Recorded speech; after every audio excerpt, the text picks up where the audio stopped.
We're live, yay! All right. Hey. Hello, YouTube world. Hey, it's nice actually because I did message Rose, so like he's put this out on socials for Red Five. So a big shout out to Red Five family. This is a Red Five special with my good friend Nick from the Backyard Tardis. Red Five. Ro needs to send me a Red Five mug. Actually, he's very funny like that. Everyone in Red Fives gets stickers and they get badges. And I, because I'm out over in the UK, I don't get a mug. I can't even like man like even if it was like my birthday, I wouldn't get a mug from him. He won't even send me stickers. well, and with you being in the UK, it would probably be cheaper to pay a company there to make it and send it to you. So It's well, that's what Ro needs to do. Is find a UK company in the Midlands and say, listen, right, can we just get this made for Christian Thunder because he's the only one that hasn't got a Red Five mug, and at this point, it's quite embarrassing actually. Gosh, even Danny's got them. You know, do yeah, you know what I mean? I mean, come on. I mean, like, no, Danny's great. yeah, yeah. She's very busy actually. See, I want to do another I've got episode that with one her. here too. Did Danny send you that mug, or did you Well, it make it was yourself? a 3 month Patreon reward. That was when Ah, she first started. yes. Okay, so Danny, I don't know if Danny actually watches any of my episodes. To be honest, I watch her channel, but I don't know if she watches mine. She's very busy. But Danny, if you get to watch this episode, please send me a because Red Five are not sending me a mug, and Ro won't send me a mug. So please send me a mug. I would really appreciate someone in Red Five. Nick, why don't you make some mugs and then you can send me a mug? Hmm. Well, I think you should make me some mugs. Okay, I froze there for a moment, Listen, but yeah, I know you like Frozen and you're a bit of a Disney fan, but you don't have to take it literal to our Red Five stream for you to actually freeze in time. And don't sing any of the songs, please, because I already get that with my little 3-year-old daughter. I get the oh, I Moana know, songs, I I know, get Frozen songs, I get them all. You know from experience, yeah. don't you? Oh yeah, once those come, they're stuck there. Thank you. Have a great stream on. Thank you, Demon. Thank you. Um, okay, so we were talking. So, oh, okay. Some of the we got the gang. We've got some of the gang showing up. Hey, what's up, Brandon? What's up, my friend? What's up? Brandon's a nice guy. He has like a kind of quirky channel that's been doing has a lot of sort of toy stuff on there Hmm. and cartoon stuff on there. But recently he's been doing a lot of Bible study. So I do watch go on his channel and watch, and basically there's like 3 or 4 guys on there arguing about the Bible. It's just like, no, I love a good argument, so I'm like, ooh, okay. But it's really Yeah, some of these ones are really some of them are quite tricky. Do you know when it gets into like the nuance of scripture, where it's like it's like whoa, I almost have to be a bit agnostic on some of these things because it can get quite it can get quite I'm oh, hang on a minute, let me see what he's saying. No, is that enough? I think is that enough? Right, is that enough of the arguments about scripture? That's the thing. But they always say, just be careful when it comes to your conversations around the dinner table. Just be careful about who you're talking to about scripture and politics, because unless you're with people you know who can have a decent conversation, it can get very heated very quick and turn into lightsaber battles over the dinner table, which is if you're into that sort of thing like me, that's great. But if you're not, then you might just want to eat dinner. yeah. So there. All right. So we spoke last time, and you said to me, "Have I caught up with Skeleton Crew?" I'm nearly up to date with Skeleton Crew. I'm way out of date on that one. I'm way behind the Skeleton Crew, but I'm at the final episode. I haven't watched it yet, but I'm at the final episode of Skeleton Crew, and I've enjoyed it. We know we talk about Star Wars and whatnot. Yeah. So that was so I'm enjoyed that, and obviously we've got some situations in the Star Wars universe where there's a lot of issues still in the fan base, and I feel there's a lot of sort of I don't know. I still I'm not right when it comes to Star Wars. how are you, Nick, with Star Wars at the moment? Well, I heard somebody else say this, that Skeleton Crew is not the story that the Star Wars universe needed, but it is the story that the fandom needed, and that Mm, it wasn't insulting. It wasn't. It didn't offend people. Like, some people were turned off by the kid actors and stuff like that. It didn't necessarily like expand the universe or explain or take it to a bold new step. mm, But so it's not necessarily like what's moving Star Wars forward, but yeah. it is something that we're in a period right now where Star Wars needs a lot of healing. It's Oh, man. uh, I know. and it's, I look at it and I go, you had the situation with The Last Jedi, and then The Rise of Skywalker afterward, and a lot of opinions out there on those movies. Yes. But then, um, you know, it's like Disney doubled down, because they're like, okay, well, people didn't like how Han Solo was in Force Awakens. They didn't like how Luke was handled in The Last Jedi. And then I feel like they had chances to recapture some of those fans, and they did, Boba Fett, Yeah. and it felt like it was once again the deconstruction of the character of Boba Fett. Mm-hmm. And then they did Kenobi. I'm like, okay, well, they can get all the prequel fans back on board with Disney. Yeah. And then they made Kenobi where he's kind of broken, and and they pulled the Luke thing again, and it just feels like they keep doing this.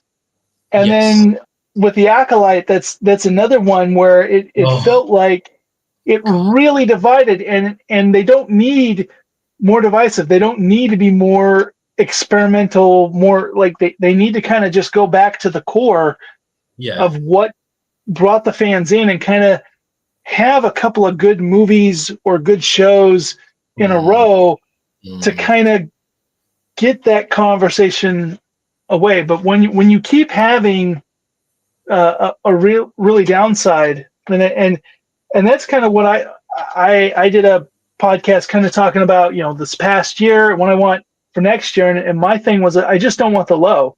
Like, the mm, Bad Batch was great, Skeleton mm. Crew was great, Yeah. but then you had, you know, I just said its name, but I try to forget it. The Acolyte.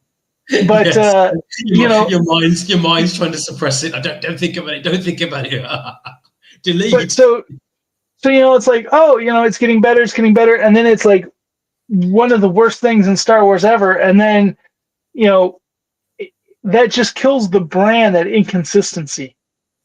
But why, And why, even why, though, why would you do that though? Why would you bring that? Why would you make it something like? Why would you make the Acolyte like it was literal hot garbage? Like why would you do that? Why?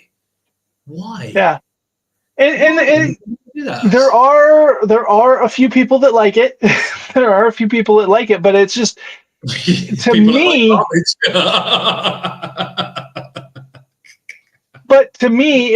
it's one of those things where they even had a quote or a statement where Leslie Headland said that she turned in a script, and they said, well, this is good, but this isn't Leslie Headland's Star Wars, and that's what we want. And so Oh they had my! to go make it more divisive. Like, that was like her notes. It's like, to me, it's just like this constant trying to make the Jedi the bad, and you can have some gray and stuff in the world, but the just kind of, when you have a Jedi offing himself, and you have this stuff.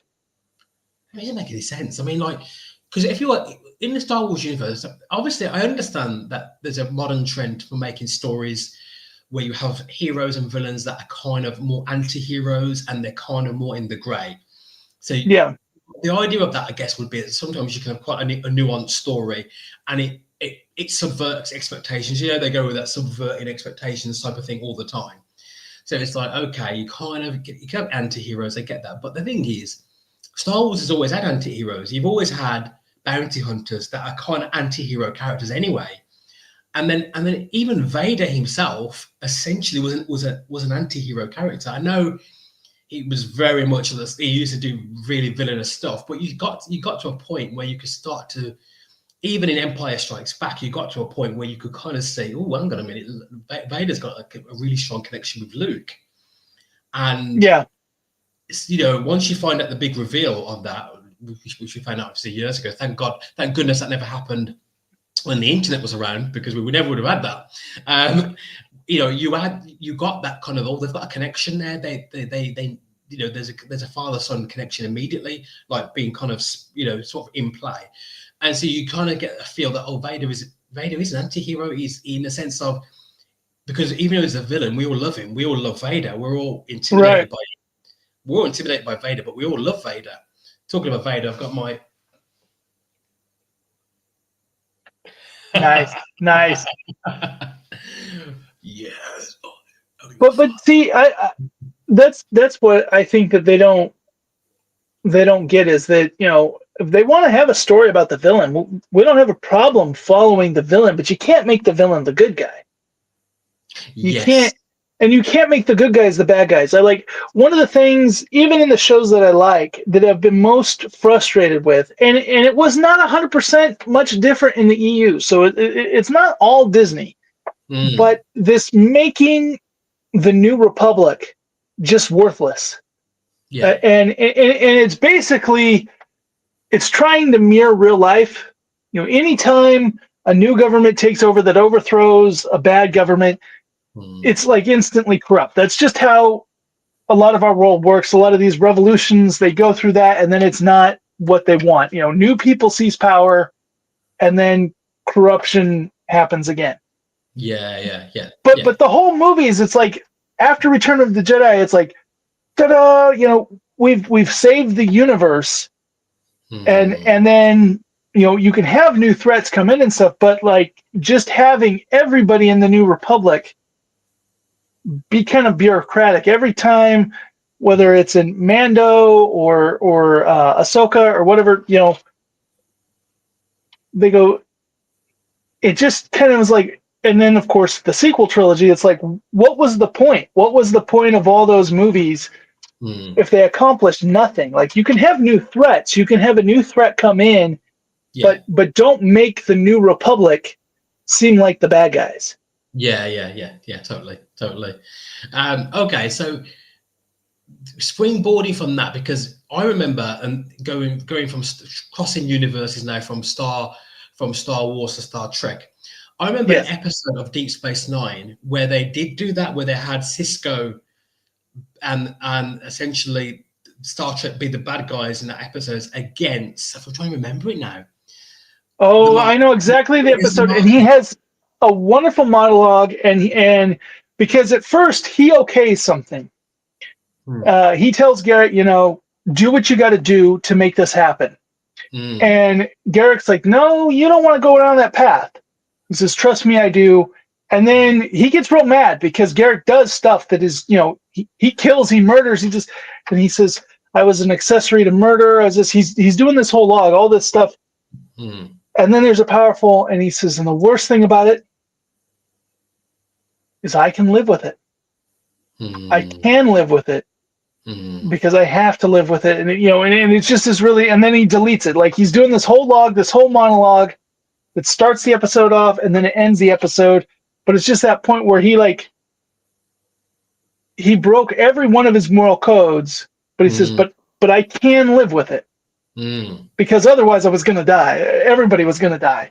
So it's the greater good argument. It's this kind of utilitarianism. It's like, you're doing the great, whatever it's being done, it's for the greater good. And actually, what we're doing now, it will be outweighed by the good that will come from it.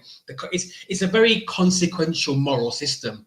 My wife is really funny, because my wife teaches religious education over in the UK in a secondary school, and she talks about philosophy and ethics a lot, and they talk about things like utilitarianism, they talk about situation ethics, and a lot of movies and shows and films that we love, Nick, they lean into those tropes. I mean, Star Trek leans into that trope a lot when you have Kirk and Spock, and you know when Spock talks about that about the greater good, and talks about saving all those lives. It's that famous scene when Spock gets killed, where I think it's a radiation poisoning or whatever it is, and it's that utilitarian attitude again, and that is actually a really interesting trope to play with in terms of actually. And the Acolyte and Star Wars, they could have used that sort of thinking. They could have done it in such a clever way.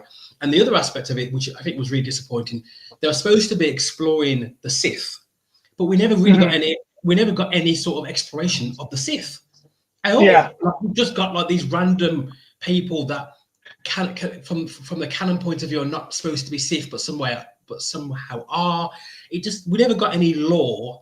Because I think a lot of people, if they'd got some interesting lore from it, they probably would have been more forgiving. They'd be like, okay, well, at least we've explored the sort of the world of the Sith in a deeper way. Because we haven't really got much of it. Obviously, in the books, they would have that in extended universe stuff and whatever, and even in the games. But we haven't really got it on film, an exploration of the Sith that much in a deep way. They could have went that direction and just didn't do it. Well, I think.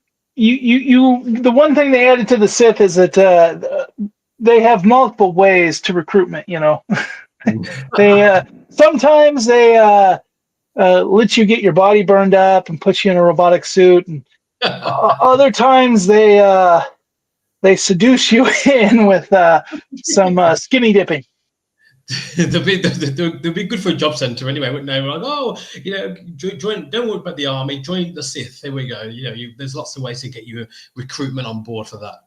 Oh my gosh! But you know, like what you were talking about with Star Trek, like one of the things that is interesting, and they deal with this both in Deep Space Nine and Voyager, and I think very, very differently.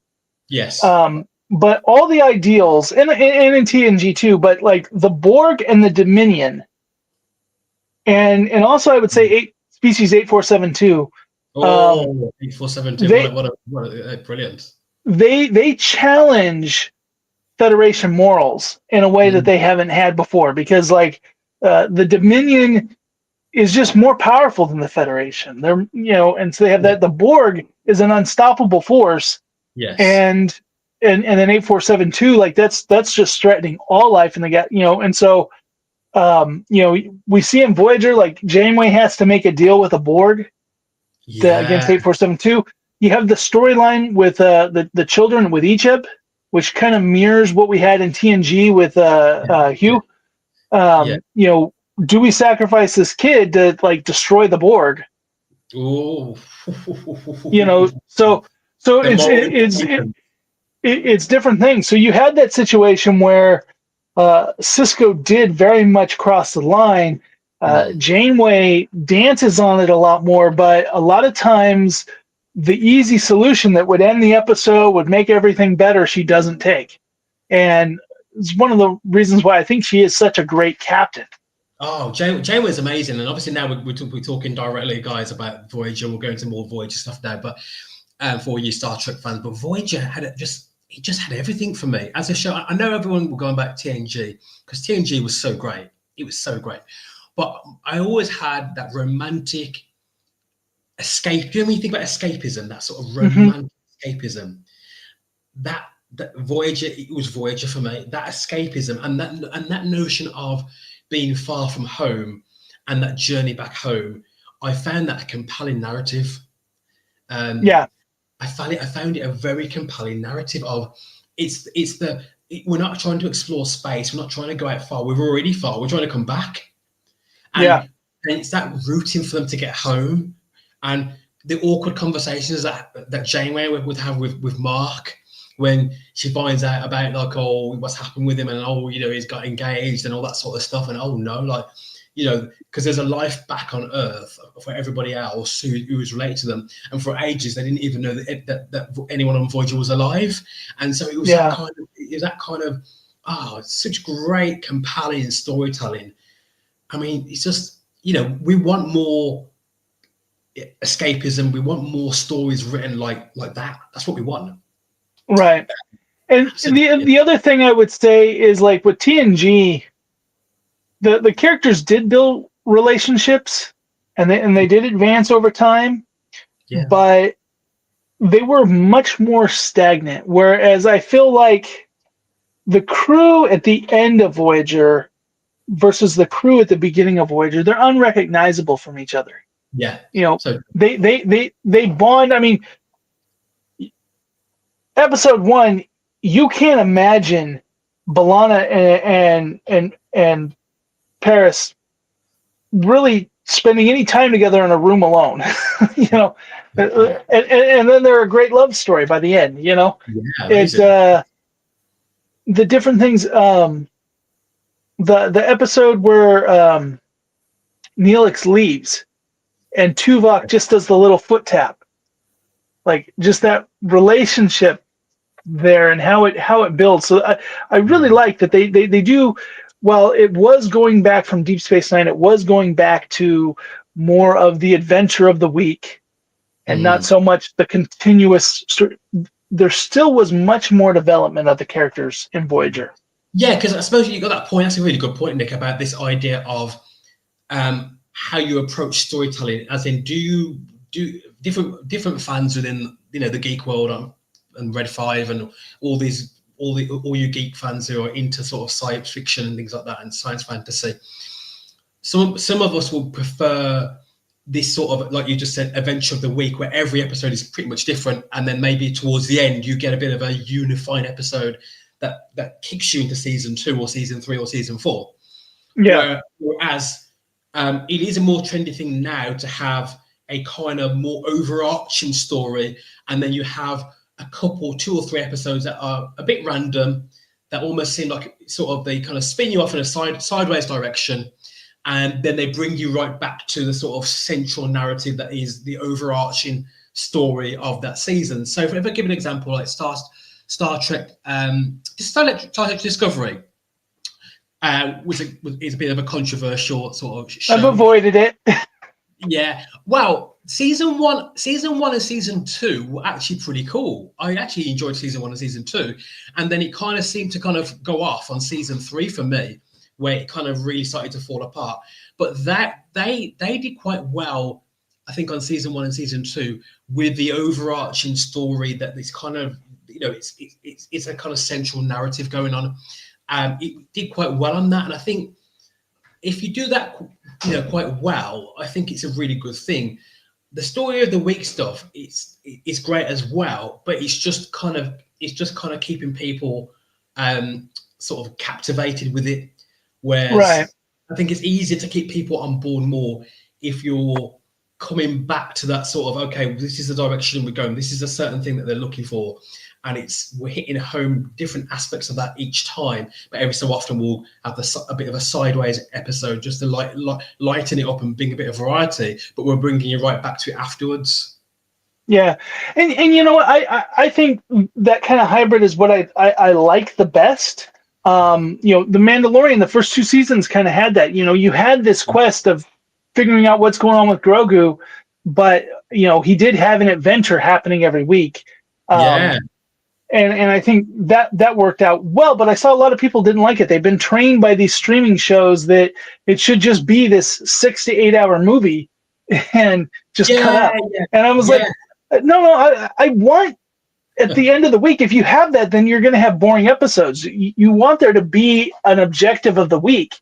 And 2 shows that I think did that really well kind of around this time, you had Stargate.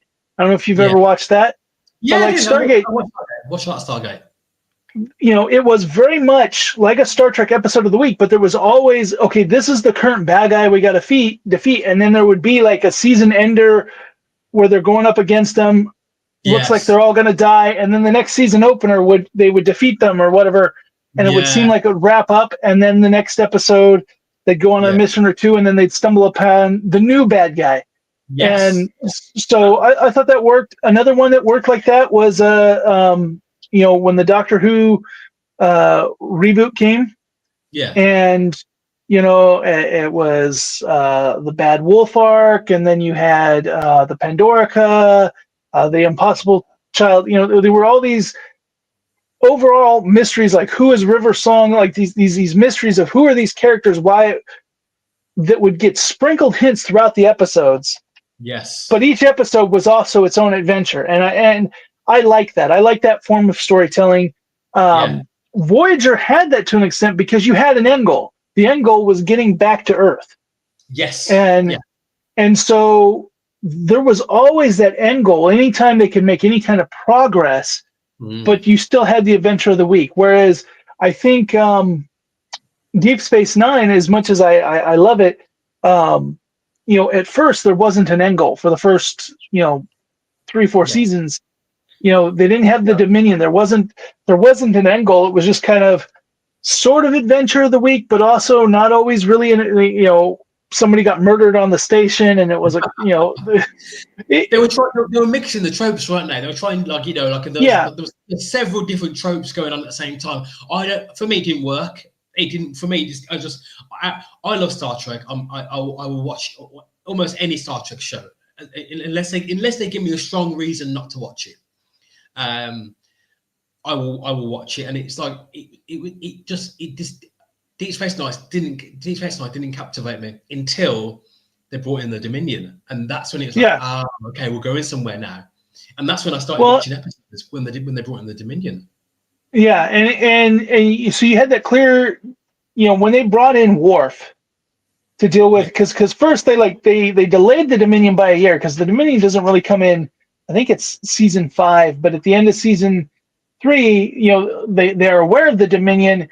They're aware that they're shapeshifters, and the Klingons decide to go to war because they think Cardassia has been taken over by Dominion, and the Federation says no, and that creates. So they have a season where the Dominion is the bigger threat, but they have this problem with now the Klingons are attacking, and they bring in Worf to help deal with the Klingons, and I really feel like at that point the stakes are a lot higher. Yes. There's a lot less Bajoran political stuff. There's a lot less, and it really, really helps. I just watched earlier. I was watching earlier this week the episode where Nog decides he wants to join the Federation, and the episode is just done so well. Like his reasoning is that so, and that was a 3rd season episode. But I admittedly had trouble getting into that show. Okay, but yeah. Much like I tell people with Voyager, like the first couple of seasons of Voyager, there's some roughness in there. I mean, yes, the Kazon look like they just glued rubber foam to their foreheads and painted them brown. They were not impressive villains, and the fact that they're so heavily focused the first couple of seasons, it's just. But because I've seen Voyager, hundreds of times. It was the first show I ever bought complete set on DVD. Yes. I bought Voyager on VHS. So I've still got copies of Voyager on VHS tape. So those are the guys who have love physical media. I'm with you. Nick is with you. We've got DVDs and videos. My wife lets me have some DVDs, not a lot, but I've got some. And I've got the VHS box tapes at my mum's house, so it's like I'm making sure I'm keeping them away from my wife because she'll be like, Harry, we haven't got a video player, so there's no point having to chuck it in the bin. I'm like, no way, these bad boys are going to be valuable one day. I don't know if they actually will, but I went to Forbidden Planet and picked those bad boys up, and I'm not getting rid of them. I'll tell you that right now. Yeah. But it's one of those things that I go back to those early seasons, and there's still some episodes that are like, oh, this episode, I'm going to skip this episode. Yeah. Because I have a love of all the characters, I find those early seasons much more enjoyable. Just like when you go back, the first 2 seasons of TNG are not good. They're not good. Yeah. And it's funny when you read articles from the time, like Star Trek fans were rejecting the show. Wow. They were rejecting TNG because they were, here they're watching those 3 seasons of TOS in reruns repeatedly, and then they got this, and they just felt the show was goofy. It was too bland and dry, and you go back and watch those, and some of the premises of some of those episodes are really silly. There's some really, really bad acting. You know, like Brent Spiner hadn't nailed Data yet, and it was just kind of some of those things. But because you love all those characters, you can go back now and watch it, and you love it. And when they don't act like themselves, you're like, oh, that's kind of funny that, you know, they acted this way or that way. And they're just getting into it, and we can, you know, maybe sometimes in the fandom and in the geek world we can be a little bit unforgiving. Like, you know, at the end of the day, they're just getting into their stride, and once they did, they nailed it in TNG, Next Generation, and in Voyager. Once they got into their stride, they nailed it. And you know, now I want to think about. Oh, hang on, before I go on, Brandon's asked this question: does Nick have a favorite Looney Tunes character? So, Nick, do you have a favorite? A little bit out of context to what we're talking about, but do you have a favorite Looney Tunes character? Ooh, that would probably Marvin the Martian, or Duck Dodgers. You know, yeah. I'm a big fan of Duck Dodgers and the Marvin the Martian episodes. Okay, there you are, Brandon. Question answered. There you go. Okay. So let's think about this now. Let's talk about Voyager in terms of favorite characters and favorite episodes. Let's do characters first, then go on to episodes. Give me your top 3 favorite characters and why for Star Trek Voyager. Okay, number 1 is the Doctor. The Doctor makes the show for me. Yes. I just love Robert Picardo's performance of that character, and I think in the early seasons, that's what made the show great. Is anytime it's a Doctor episode, oh yeah, I'm going to watch this one. So funny, so dry, really funny guy. He's hilarious, absolutely hilarious. So next, I'm going to say Janeway. Janeway, I felt like combined everything of the captains before her. You know, she had that sense of adventure. Like, she dreamed of wishing she could be. There's even an episode where she says she wished she could be in the time period of Kirk, where there's, you know, Romulans and Klingons around every corner, and there wasn't so many rules and regulations. But she is like Picard in the fact that she is definitely going to toe the line and you know, hold up that prime directive, and you know, she really holds fast to the rules of she doesn't let her situation, okay, I'm all the way out here, I could bend the rules. No, she's like, we're still hiding. That was very Picard like. And then with Chakotay was really special as well, wasn't it?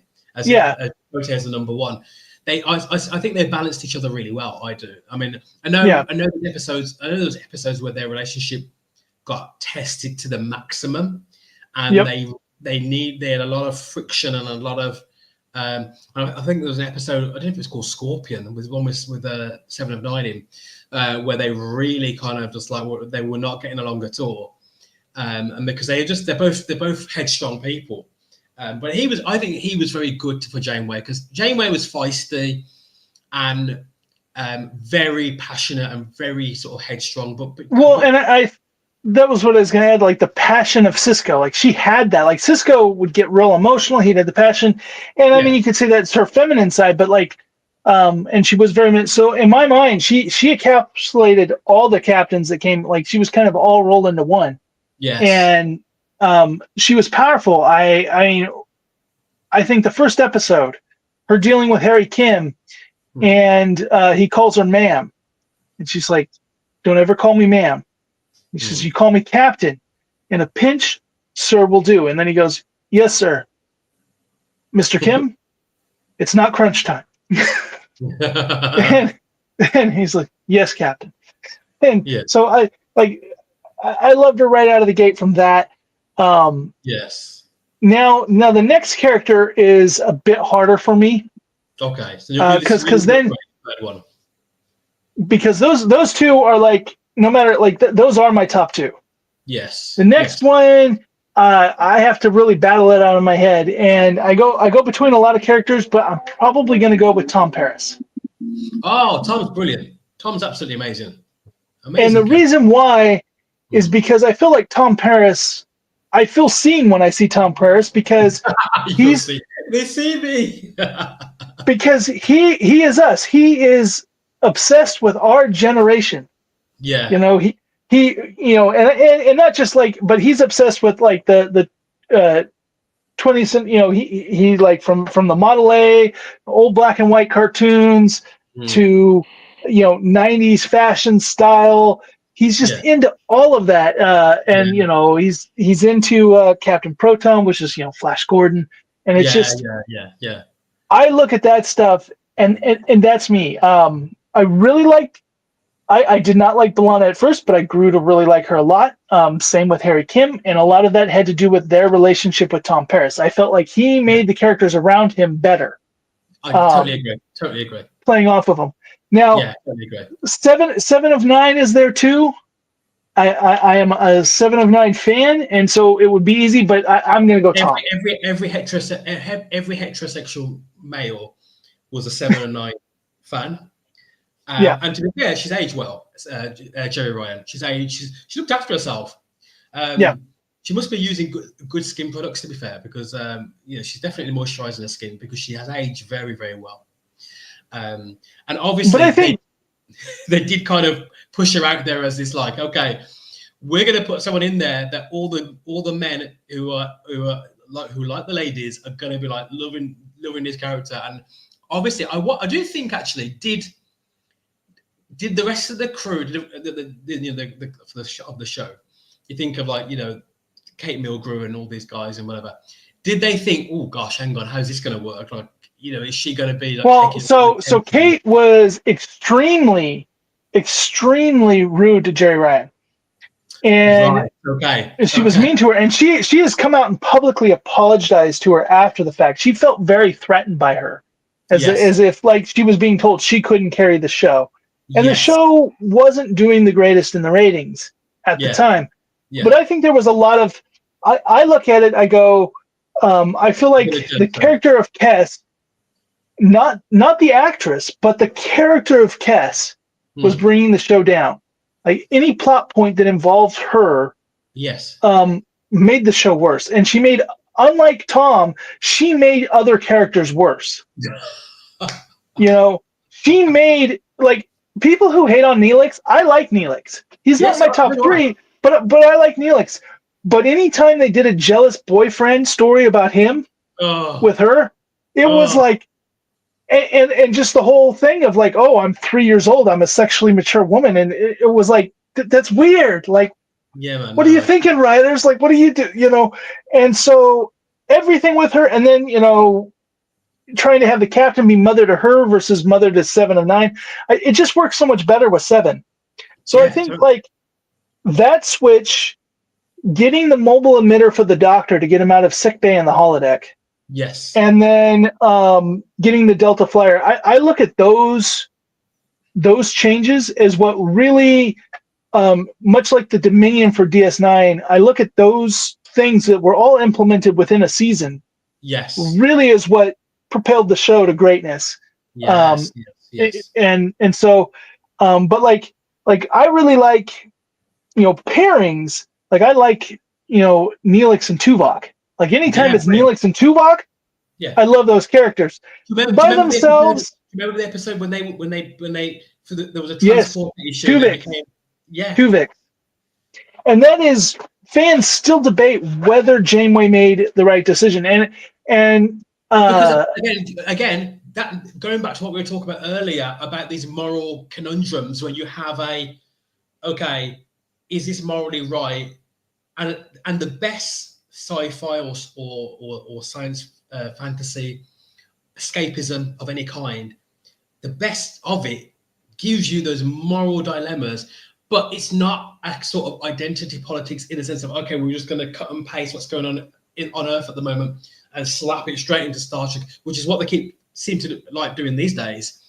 We're going to make it so that we're going to make it more nuanced, so it does feel like it's a completely different issue, but it's going to tap into real world issues as well. Yeah. And they did it perfectly. And actually, if you think about it, there's an argument for both. There's an argument to say, no, Neelix and Tuvok are the original ones. We know them. They are our friends. They're our comrades. Could you imagine if the episode went the other way, and for the rest of the show we had this new actor playing Tuvix?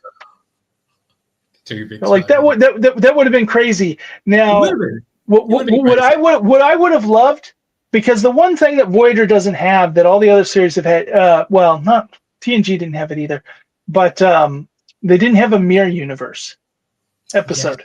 Yes. And had they done a mirror universe episode where Tuvix was the character on the ship, I think that would have been a really great way to bring that character back and have an evil Tuvix. I agree. I totally agree. But obviously, it's such a tricky one, because obviously once he's there, he then becomes his own form of life. Right. He's his own sentient person. And so it's like, oh my gosh, like, what do you do? What do you even do with that? It's one of those situations where whatever you're going to do, you're not going to feel comfortable about doing it. So it's like you're just going to do the best you can do. And it's like, and you're just going to think, okay, what is the greater good in this situation? What is but either way, you're not going to feel comfortable about whatever choice you're making on that.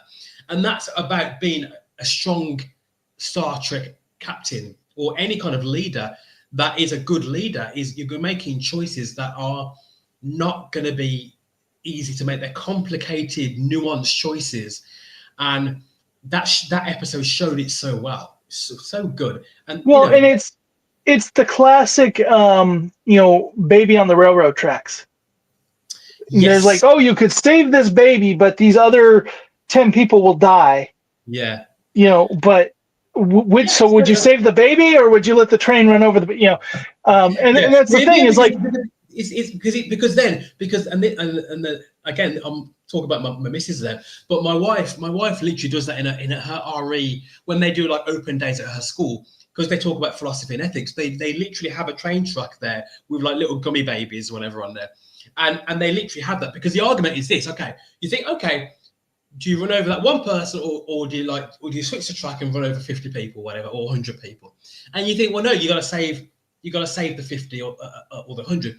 But then you say, okay, but what if that one person is somebody in the future that is going to completely change the world and is like going to bring world peace? So that one person will literally bring about world peace by the time they hit 30, they'll literally end all wars and bring about world peace. And it's like, oh, hang on, now you have the moral dilemma. So it's like, at first, we're comfortable running with the numbers game, because you think, okay, utilitarian, save as most people as possible, or do the best for the most people possible. That's utilitarianism. And I know I'm saying that in a very sort of rough way, because there's versions of. Well, and you see the movie I, Robot? Yes. The Will Smith movie? And It was like, that was the whole thing. He was saved by a robot because he had 20% more chance of being alive than the girl. He says a human would have saved the girl, the little girl. Yeah. And so that's why he doesn't trust robots, because they were cold, they were calculating, we ascribe certain value. It's like the little child versus like you said, 50 people in their 80s. And it's like, well, they're gonna die soon. So, but this person has their whole life ahead of them. So you go. There's all sorts of way. Yeah. But amazing. What about you? Who's your top three? Okay, for me, I'm a big Janeway fan. Like I love where the show takes her, and I love that it pushes her in different ways to her limits, and I love her resilience. I love her that she's so headstrong and she's so determined. But actually, you do see her when she's vulnerable as well. You see her when it's way too much for her. And I remember that episode where I forgot the name of it now, because I've watched all the episodes, but it's like I've watched them so many times. But it's been a few years since I've actually revisited Voyager. I actually am planning to start watching some of the episodes again, actually. But it was the episode where they went into space and there was no stars. It was like completely like a void. And it the void. Yeah, and she went completely depressed. And it's like the first time I've ever seen like a Star Trek captain in that way, the way that she acted it, like she was just gone. It was like she just couldn't, like, not even a cup of coffee was making her feel happy. And you know how much she loves a cup of coffee Yeah. black. You know what I mean? That whole trope, which I love, by the way. And it was like the way she acted that episode was like, oh, it was so good. It was just like, man, this woman can act. Like, she is brilliant. Yes. So she's an amazing actress. Yes. Yeah, I mean, yeah, she just shows and stuff, doesn't she? She's trained. She's a trained actress. Yes. She's very much. Oh, you know, yeah, she's a Shakespearean actress, so she does Broadway and all that. Broadway, so she's top level. When you get people from Broadway and then you get them to do other shows afterwards on films and movies and TV shows, when they've been on Broadway and things like that, and the West End in London or things like that, you know that you're getting a top quality, like you say, Shakespearean actor, top level. You know, yeah. It's funny you say about Shakespeare, because we were in Stratford upon Avon yesterday, and so it's we were in Shakespeare Town for a little sort of impromptu holiday with the family. So actually, yeah, we know Shakespeare, but yeah, it's she's Kate Milgrew on that level. And then I'm going to say 7 of 9, just because for obvious reasons that 7 of 9 made my adolescent years such a great time to enjoy Star Trek television, and she brought a visual excellence and an aesthetic quality to Star Trek Voyager, and for that, cheers to you, Jay Ryan. Yeah, but I would also say that she is not just, she's not the Yeoman Rand of Voyager, which I don't know how much of a TOS fan you are, but like it's the one with like the beehive hairdo. Oh gosh, yeah. The blonde that would always be like off scene flirting with some officer in every episode in the background. So she's not that. She is a very compelling character. She has a lot of growth from where we start with her to where she ends up. The almost, seeing the Doctor kind of fall in love with her. They have so many wonderful things with her character. So yes, she was put on the show to bring the show some more sex appeal, to get the ratings up and stuff like that. But it isn't like they just put her there and she's standing there, which is what Kes kind of felt like.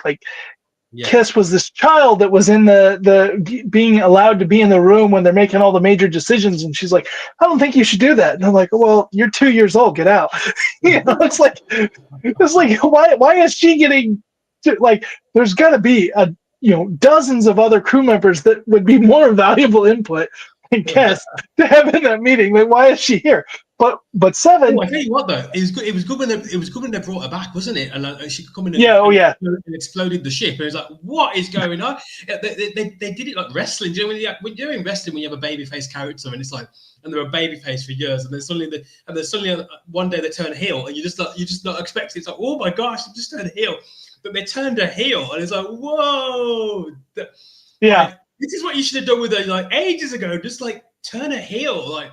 Because she got the wrong type of heat. When you think of wrestling analogies now, but in wrestling, when you get certain characters in wrestling, like, they get the wrong type of heat. So the wrong type of heat is when the fans are not booing them in the way like, okay, you're booing a villain, because essentially in wrestling you want the fans to boo the villain and you want them to hate the villain, but it's got to be in the right way. It's got to be like they love to hate the villain. It's that type of thing, and they'll boo them, but they're also captivated by them. She didn't have that. She had the sort of heat of they hate her. They don't want to watch that. It was like, it was the wrong type of heat. So it was like, and she had that as this sort of naive, sort of fairy-like sort of character, like a bit of almost like a garden fairy type, sort of fantasy, like la-di-da character. It's like, no, turn her heel. And that's what they did. Yeah. They turned her heel, and that was the one moment where I felt she had some clout. Like, it's like, oh, okay, this is interesting. Yeah. But they only did it like for 1 or 2 episodes, and then that was that. I was like, oh, okay. Yep. Like, they could have actually stretched that out a bit, because it was quite compelling. Yeah. Anyway. Well, and with 7, it's interesting. I'm trying to think of the lady's name. The one lady that was in the writer's room working on producing the show, she got a lot of heat for how 7 looked, because Really? this lady was a feminist. She had a lot of feminist following, and she was well known for being the person who got Troy out of the miniskirt and the tight burgundy outfit on TNG. She fought for that tooth and nail. She's like, she is a Starfleet officer. She should not be any less dignified than any. It doesn't matter if she's a ship counselor. She's a Starfleet officer. She should be dressed like all the men and other women that we see on the ship aren't dressed like her. So she fought for that. But then when it came to Seven of Nine, she says Seven of Nine, she's bored. She's practical, so she's going to do whatever, form fitting is the most practical. So she's going to wear this practical outfit. She's going to. But we also want to, explore her sexuality. She's coming back to her humanity, and that's part of it. And so, we want to, but she's not a Starfleet officer. She doesn't have to go to Starfleet dress code or uniform or whatever. And she's even resisting it at first. So, it made sense the way she was done. And I just think she was a great character. Okay. Who's your third? Third, I think I love Tom like you, but I think for the spiritual aspect of it, I'd go Chakotay. Oh, okay. Because I loved his relationship with Janeway, their sort of interaction of the captain and number one. I loved it was a strong friendship. They really connected well, and it felt like they complemented each other as a leadership. And I thought that was really good to see. And it was good. And it was interesting to see the dynamic of a man and a woman as that leadership as well. And the woman was the captain and the number one man. It was interesting seeing that dynamic. I hadn't come across that dynamic in Star Trek before. And he was very loyal too. Like they had that time when they were trapped on that planet. Yes. And he did everything for Janeway. It seemed like he was hoping that it would become romantic, but he never stopped, treating her like the captain, like, he was, and it was good building for his character. Now, I do know that he's one of the ones that had the most trouble with the rest of the cast. Diva there. And one of the things you'll notice as the show goes on, he's in it the least. That's interesting. How much he's involved in the first couple of seasons, but as the show goes on, he's in it less and less. And a lot of that was due down to him not being as player. Oh dear. Beltran's he's a good actor. He's I have known him since Night on the Comet and stuff like that, But and he brought some star power to it. I mean, he's been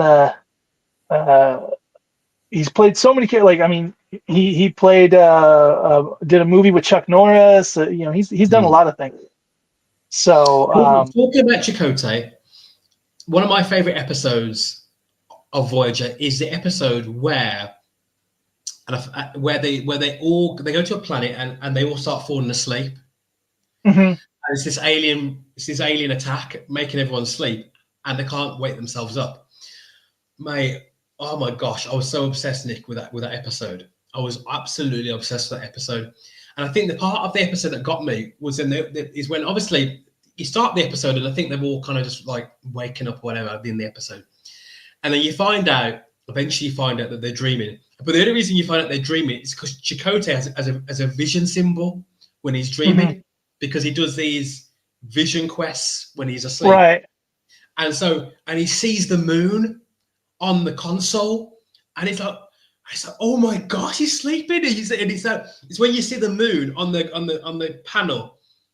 That was one of my favorite Voyager moments of an episode where it's not integral to the whole season, shall we say.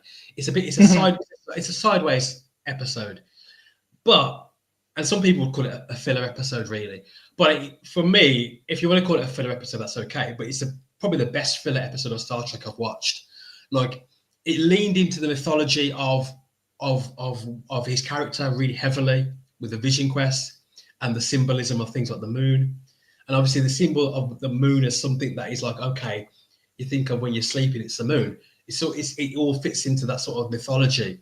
But that moment when he sees and he starts to like tap his hand because he sees it, he goes, I'm dreaming. And then he claps his hand and then he wakes up. And then he's paranoid. It's like, am I awake? Am I dreaming? Like it's disorientated because he doesn't know what's going on. He just knows that when he sees that symbol, he's dreaming.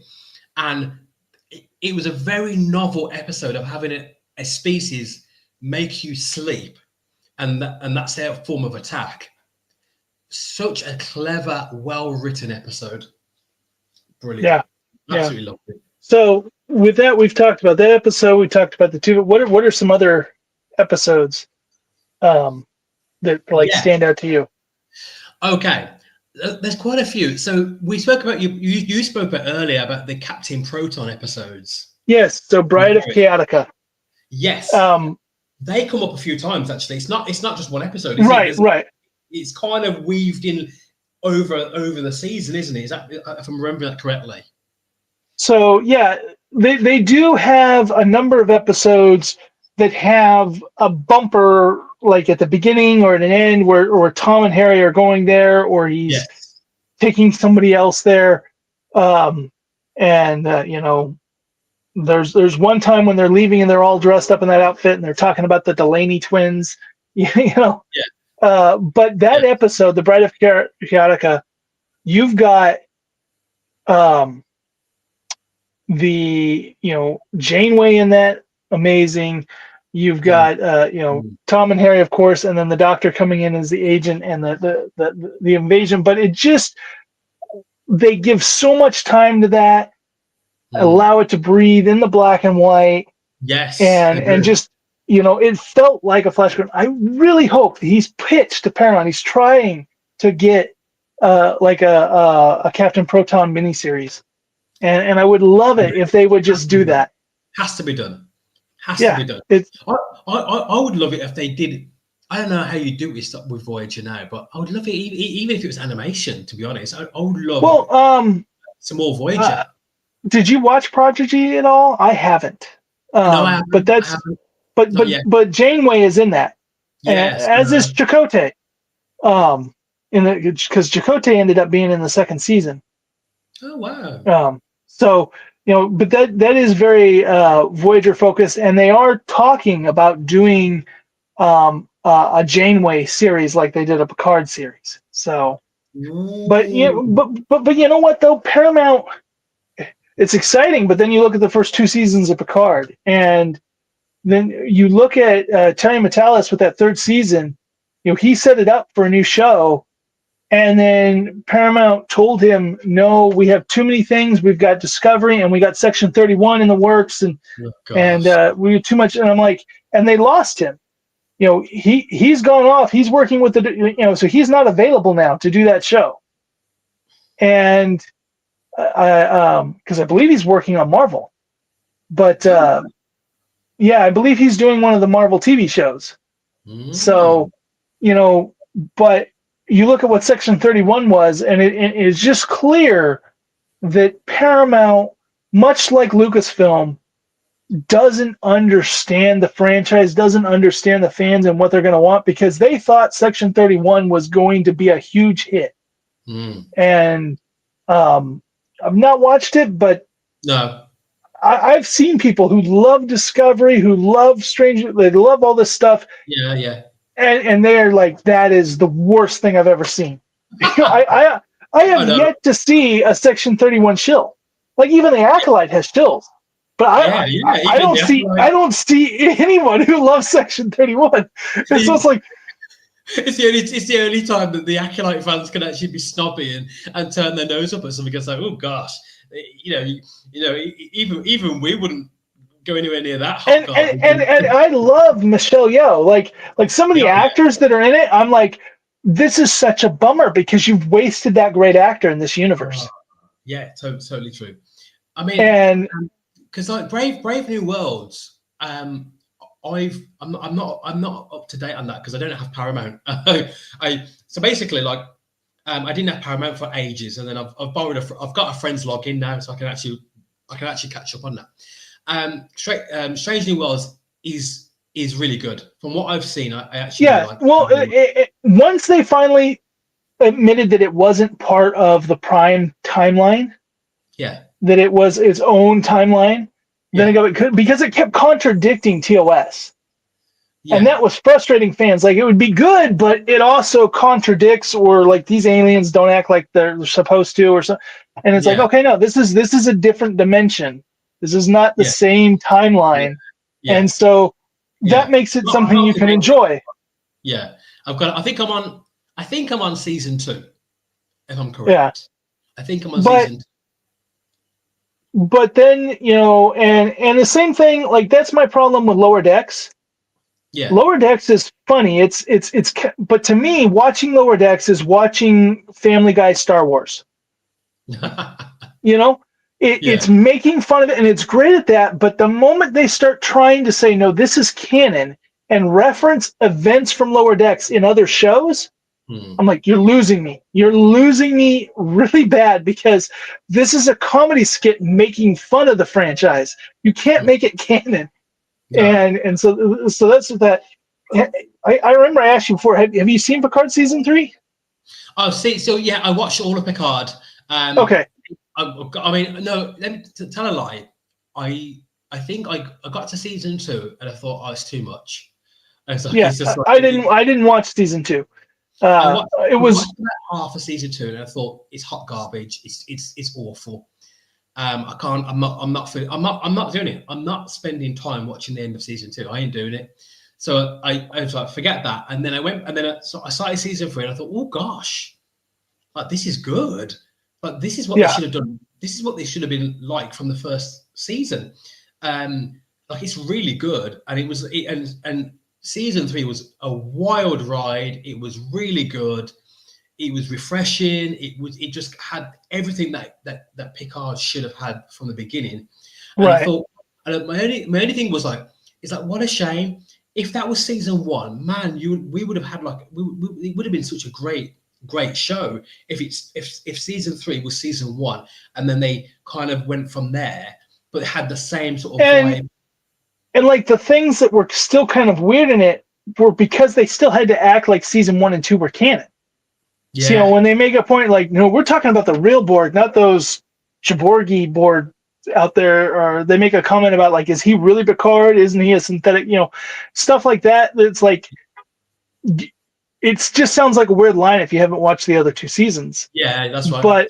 But it's like, you know, Terry Matalas, you know, some fans were like really upset that stuff was in it. And I'm like, you know, the studio says you have to treat those as canon. Like, so you can't just ignore it. Those things happened.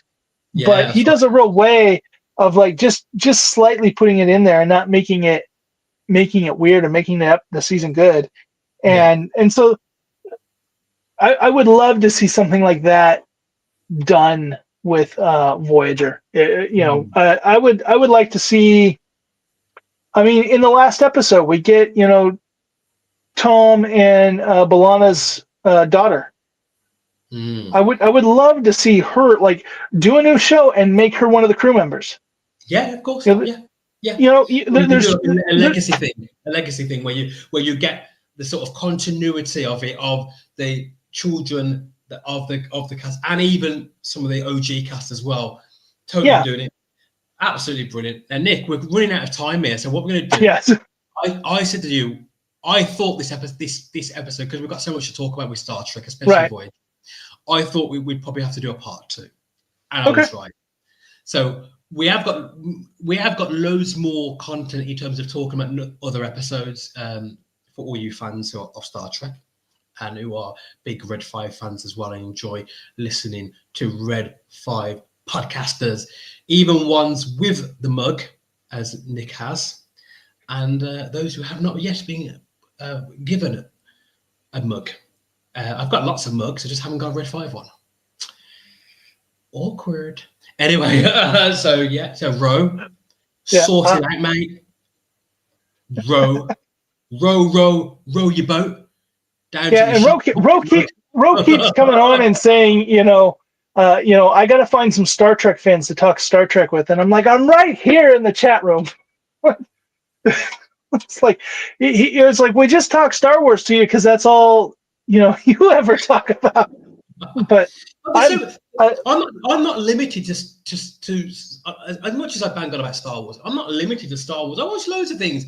I watched loads of what was it recently? Was it Dark Matter? Dark Matter was on. Because that was done by not the old Joe one, Malazza. Not the one on site, not on, because it's confusing because there's a Dark Matter on, on the SmackDown channel, not that one. The one that they brought on Apple TV that was only in season 1. It's a completely different show. If you watch it though, it's phenomenal, and it goes into quantum mechanics, which I think is so fascinating as it is quantum field theory, quantum mechanics, multiverse ideas, and I like multiverse shows if they're done properly. Right, and I would say that Apple has amazing shows that you've never heard about. Oh, they do. They don't advertise. They never advertise. It's unless you're in the Apple. Yeah, I'm watching Silo season 2. Silo season 1 was phenomenal. Season 2 is pretty decent as well. But yeah, watch Dark Matter if you get the opportunity to watch it. Watch Dark Matter. It's very, very good on there. But even like Ro was talking the other day about, what are you talking about? Oh gosh, what's that show now that they finish up? Starts with an S or. That's really good show, and they had it was on Netflix and then went to was it on Amazon and then went to Netflix? You're talking about The Expanse. The Expanse, that's it.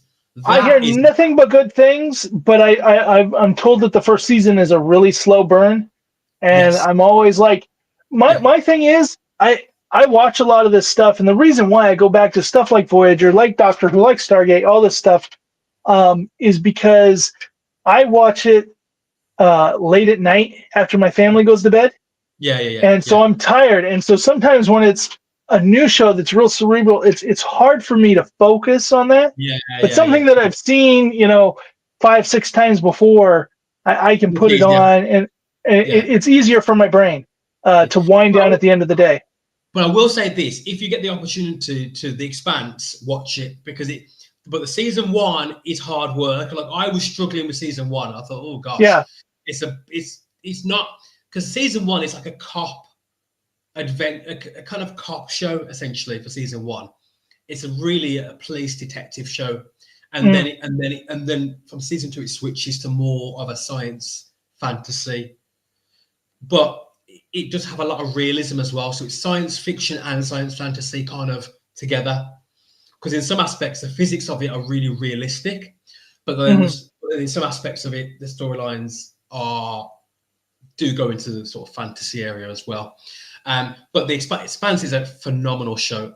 Once you go to season 2 and on, it is a phenomenal show. It's like you always think to yourself, wow, like, thank goodness I really watched this show, because actually, you could have just given up in season 1 and thought, oh, but actually it gets so much better. It's a really good show. Anyway, we'll leave it on that one now. Nick, always a pleasure. You are a font of knowledge, and a scholar and a gentleman, with a red 5 mug. So anyway, we will be back again. I will collate with Nick, and we'll be back at part 2, and it will be a part 2 on Star Trek and Voyager again, because we need to cover our favorite episodes in more detail, because there's more of them, and also potentially our favorite Star Trek planets as well. Which would be a really good, I think would be a pretty decent episode to get that in the episode as well. So I hope you've enjoyed this Red 5 special, talking about Star Trek, Voyager, and some of our favorite Star Trek moments. And we will be again very soon with a part 2. We'll get Nick back on again, and hopefully by then I will be able to get some pressure with Ro to be able to get me sent over a red 5 mug, and we can also talk to Danny about that as well. So God bless you, everybody, and have a good night. Stay safe and be kind. It is very important. Be kind. Be kind. Come on now.